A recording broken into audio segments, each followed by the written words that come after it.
Kapitalismuskritik tritt meistens als Kritik an einzelnen Personen oder Unternehmen auf. Denen werden ihre Gier und ihr unmoralisches Verhalten vorgeworfen. Viele Aktivistinnen prangern an, dass Amazon-Chef Jeff Bezos seine Angestellten ausbeutet, Monsanto das Kleinbauerntum auspresst und Coca-Cola das Wasser in Entwicklungsländern privatisiert. Eine solche Kritik bleibt aber oberflächlich. Sie lässt die eigentlichen, strukturellen Ursachen sozialer Probleme außer Acht. Wenn wir Armut und Ausbeutung wirklich verstehen wollen, müssen wir den Kapitalismus als System unter die Lupe nehmen. Das Problem sind nicht einzelne, unmoralische Firmen, sondern die objektiven Zwänge, die dieses System erzeugt. Also lasst uns in diesem Video den Kapitalismus als Struktur, als sogenannte Produktionsweise unter die Lupe nehmen.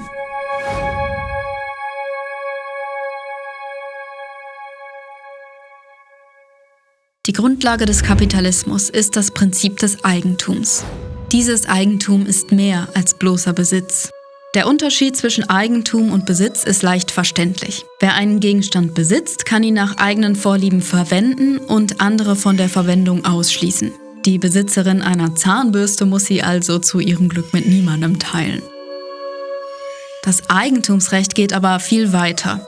Die Eigentümerin einer Sache kann diese unter beliebigen Bedingungen an andere abgeben. Das ermöglicht den Tausch als freiwilligen Vertrag zwischen zwei Eigentümerinnen. Er kann nur stattfinden, weil eine politische Macht das Eigentumsrecht garantiert, die Einhaltung der Verträge überwacht und Diebstähle bestraft. Diese Macht ist der Staat, der das Eigentumsrecht mit Hilfe seiner Gerichte und bewaffneten Organe sichert. Sobald das Prinzip des Eigentums durch den Staat durchgesetzt wird, können Gegenstände sicher getauscht werden. Ein Produkt, das für den Tausch produziert wurde, nennen wir Ware. Der Ware ist ein seltsamer Doppelcharakter eigen. Zunächst hat sie einen Gebrauchswert. Jede Ware kann irgendwie verwendet werden. Ein Apfel ist essbar, eine Waschmaschine wäscht Textilien, ein Thermometer misst die Temperatur. Der Gebrauchswert ist also qualitativer Natur. Die Frage, ob eine Waschmaschine oder ein Apfel mehr Gebrauchswert hat, lässt sich nicht beantworten. Der Nutzen eines Gebrauchsgegenstandes ist von der konkreten Situation und den individuellen Vorlieben der Nutzerin abhängig.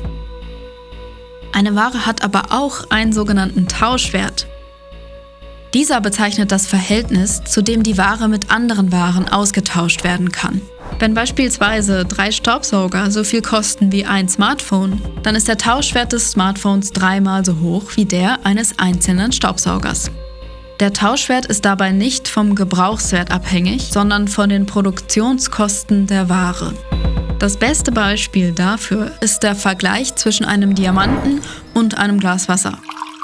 In vielen Situationen ist das Glas Wasser sehr viel nützlicher als der Diamant. Aber trotzdem hat der Diamant einen viel höheren Tauschwert. Wenn ein Gegenstand also selten ist oder seine Herstellung viel Arbeitszeit kostet, dann hat er einen höheren Wert als ein Gut, das man sehr leicht produzieren kann. Beim Tausch achten die Tauschenden auf Gebrauchswert und Tauschwert. Sie wollen einen nützlichen Gegenstand ergattern und gleichzeitig keinen Diamanten gegen ein Glas Wasser eintauschen. Wenn A mit B tauschen will, müssen also folgende Bedingungen erfüllt sein.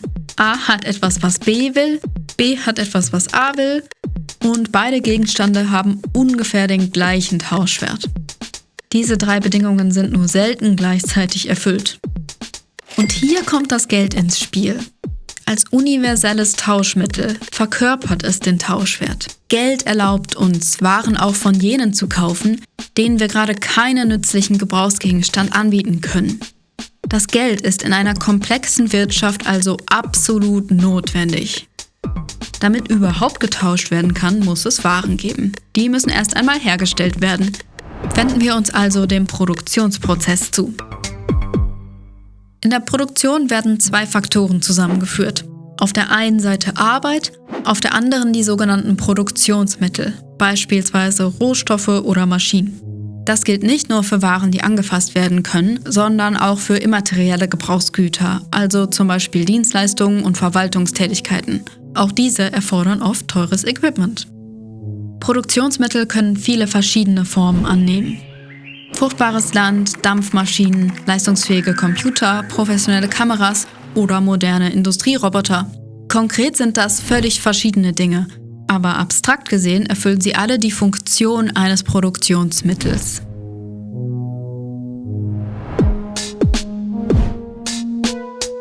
Da im Kapitalismus das Prinzip des Eigentums gilt, sind die Produktionsmittel Privateigentum bestimmter Personen. Diese Besitzerinnen von Produktionsmitteln nennt Karl Marx Kapitalisten.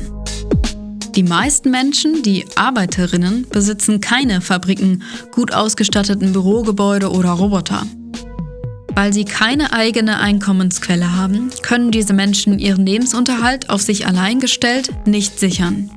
Das Einzige, was die Arbeiterin verkaufen kann, ist ihre eigene Arbeitskraft. Die wird von den Kapitalistinnen gekauft, die schließlich nicht allein in ihren Fabriken und Büros arbeiten können. Gegen einen Lohn stellen die Arbeiterinnen materielle und immaterielle Produkte her. Der Profit, der durch den Verkauf dieser Produkte erzielt wird, geht jedoch an das Unternehmen. Die Kapitalistin profitiert von den Mühen der Arbeiterschaft.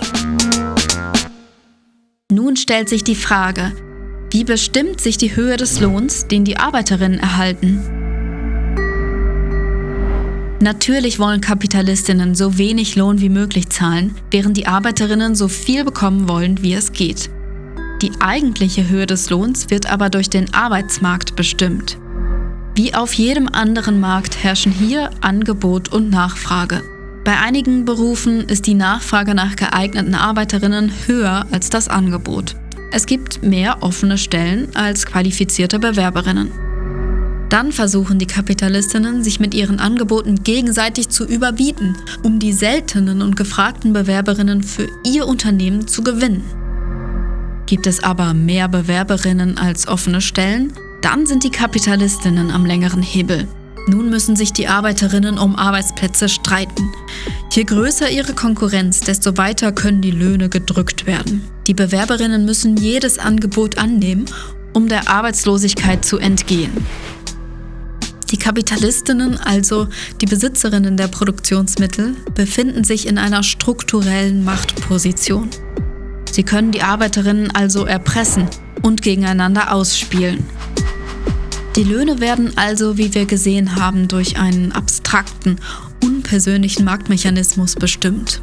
Niemand hat entschieden, dass Arbeiterinnen besser bezahlt werden sollen, wenn sie einer besonders unangenehmen Tätigkeit nachgehen, besonders viel Verantwortung tragen oder eine lange Ausbildung hinter sich haben.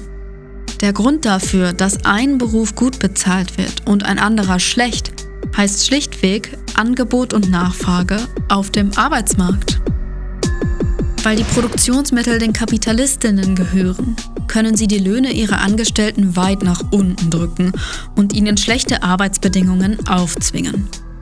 Aber auch die Arbeiterin muss essen. Ganz ohne Zugang zu Nahrungsmitteln und anderen Notwendigkeiten kann sie nicht überleben. Diese Reproduktionskosten der Arbeit sind die Untergrenze, unter die sich die Löhne nicht drücken lassen. Wenn die Arbeiterinnen nicht ernährt werden, dann können sie langfristig gesehen nicht ausgebeutet werden. Doch in der wirklichen Welt leben die Arbeiterinnen der meisten Industrienationen nicht am Existenzminimum. Es geht ihnen zwar nicht besonders gut, aber sie leben auch nicht in totaler Armut, obwohl wir das aufgrund unserer bisherigen Analyse erwarten müssten. Warum ist das so? Die Gesetze des Marktes wirken in der komplexen Wirklichkeit nicht uneingeschränkt. Parlamente und Gewerkschaften greifen in die Wirtschaft ein. In politischen Kämpfen haben die Arbeiterinnen an vielen Orten auf dieser Welt Mindestlöhne und Sozialsysteme erkämpft. Diese Errungenschaften sind der Grund dafür, dass die Verarmung der Massen in einigen Ländern milder ausfällt, als sie es wäre, wenn die Mechanismen des Marktes ungestört wirken könnten. Wir haben gesehen, dass die Grundlage des kapitalistischen Systems, das Prinzip des Eigentums, zum Privateigentum an Produktionsmitteln und zur Trennung der Gesellschaft in Kapitalistinnen und Arbeiterinnen führt. Der Kapitalismus führt dazu, dass die arbeitende Bevölkerung wirtschaftlich ausgebeutet wird. Nun stellt sich die Frage, können die Kapitalistinnen auch einfach nett sein und bessere Arbeitsbedingungen schaffen? Nein, die maximale Ausbeutung der Arbeiterinnen ist im Kapitalismus eine Notwendigkeit. Warum das so ist, erfährst du im nächsten Video. Diese Videoreihe ist ein Projekt der Association for the Design of History. Wenn du mehr erfahren willst, abonniere doch diesen Kanal und besuch uns auf den sozialen Netzwerken. Vielen Dank fürs Mitdenken und bis zum nächsten Video.